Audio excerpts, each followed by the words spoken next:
Good morning, everybody. Today is Friday, the 5th of March, the end of week 6. So we're past the halfway point of term 1. And last night we had a fairly significant update from the Department of Education about restrictions on the school site. And as many of you will know, there's been a real change of how the New South Wales government is approaching COVID-19 after a long run of zero confirmed local cases. And that's impacted the school in a really positive way. So I'm conscious for many people in our school that you may not have even been here before COVID, and for some of our students in year 1, we're only here for a very short spell of time, because from Monday, almost all restrictions have been removed from how we use our school site, which means that parents will be able to enter the grounds to drop off and pick up kids and to attend functions. So we're fairly excited. Having everybody out in the street has been fairly challenging. Everyone's been super cooperative, and we do thank you for that.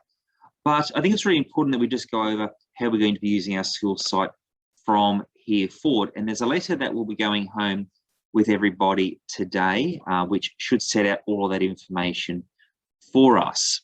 So this is a letter which you should be able to see up on your screen right now. And it just outlines exactly how we're going to be using the school site. So currently, the bell has been ringing at school at 2:45 and then again at 2:55. That 2:45 bell has only ever been for mustering to get the students out of the school gates. So that bell will no longer ring. The school day will go back to its traditional timings of kids in class from 8:55 a.m. through until 2:55 p.m. And I've got that just outlined here in this first dot point. So from 8:25 a.m, and that's the time at which supervision commences at school, and really teachers don't have to be here until then. It's important that no one is on site before that. But from that point, parents can enter the school grounds to drop students off. Preschool will continue to open at 8:55 a.m.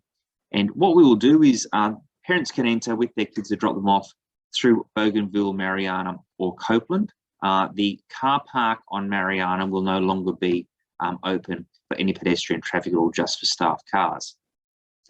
We will lock the Mariana Crescent, the Bougainville Road and the Rose Garden gates at 9 o'clock, just the same as we have over the last number of years. And in the afternoon, those gates will be unlocked again at 2:45 p.m. to facilitate parents entering the yard to pick up the kids. This last point down here is really important. There will be no afternoon muster anymore, and students will be dismissed from areas 5, which will be for the primary students, and area 3 for our younger students.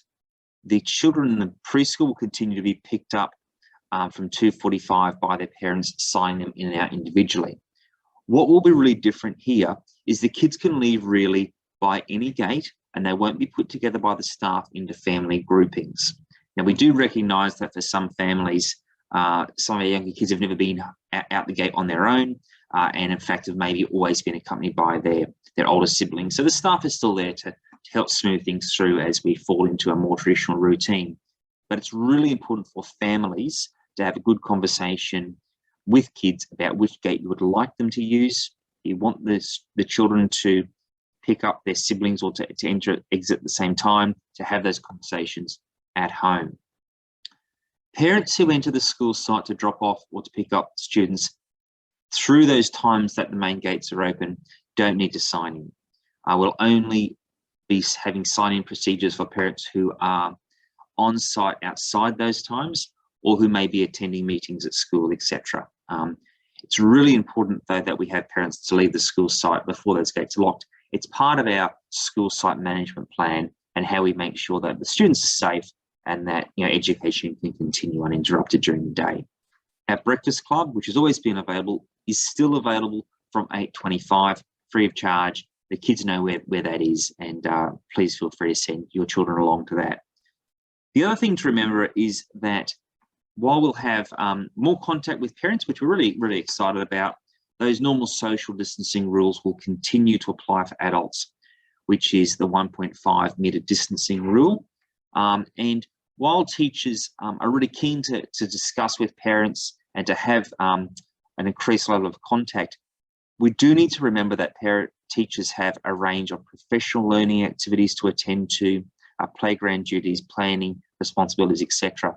So it is very hard for teachers to dedicate quality time at the start and the end of the day. The solution around that is to simply telephone the office, and we can arrange a meeting for you at a time that suits, and that way you're not interrupted. Incidental stuff will probably be okay, as always has been, but just bear in mind that the other side of school is fairly intense for the teachers, and often before school and after school are actually the busiest times of the day for us. So I'm really keen, and I say this here, I'm really keen to reflect as a community on the opportunities that arose from the restrictions to school sites. They weren't planned. We had to follow the rules, and we did that together as a community. But I do point out here that for a lot of our students, this led to an increased sense of resilience and increased sense of independence. And while I'm really excited about the idea of having a more traditional connection with our community for a wider number of staff, not just the staff that are on the gate, I don't want to lose that sense of independence for our kids. So it may be that for some families and some students, it's going to be really beneficial for them to continue into the schoolyard on their own. It may be for some that a high level of support will help them as well. So just bear in mind that for us. And the last dot point that I make here is around some of the lessons that we learned throughout COVID about how we can operate in more flexible ways. So our office space is a very busy environment, as you'd all appreciate. But a lot of the business that we do through the office can in fact be done through our school website. We can make payments on the school website, uniforms can be ordered. There's the Flexi Schools app for the canteen. Everyone knows how to contact the school via email and that type of thing. So do consider really using those and keeping the learning from the last 12 months going for us. And that helps us to make sure that we're dedicating an increasing amount of time towards education and less towards admin. And that is really one of our big school priorities over the next couple of years. But some good things. We're able to plan our Easter Hat Parade this year. So Miss McDonald's furiously planning Easter Hat Parade is scheduled for the last day of term, being the 1st of April. The details are on our school website, but it really looks like we're going to have parents on site. So look out for those details as they come out. We also feel we're going to be able to have a plan around badge assembly, which is scheduled for the last week of term. I believe it's on the Tuesday, but it's also on the school website. So look out for details around that, because they're two activities that last year we did really feel were hard to replicate online, and they weren't the same without parents. And so we're very keen to be able to move back to a more traditional model around those activities. As you may appreciate, the advice from the department has only come out the last couple of hours, so we're still planning around it, but we're pretty confident that a plan can come together for that. So look out for the note that comes home today. We'll be telling the kids in assembly today, so that hopefully they can help to keep everybody in the loop. The advice around students that present unwell remains the same. So we do ask that anyone that's unwell stays home.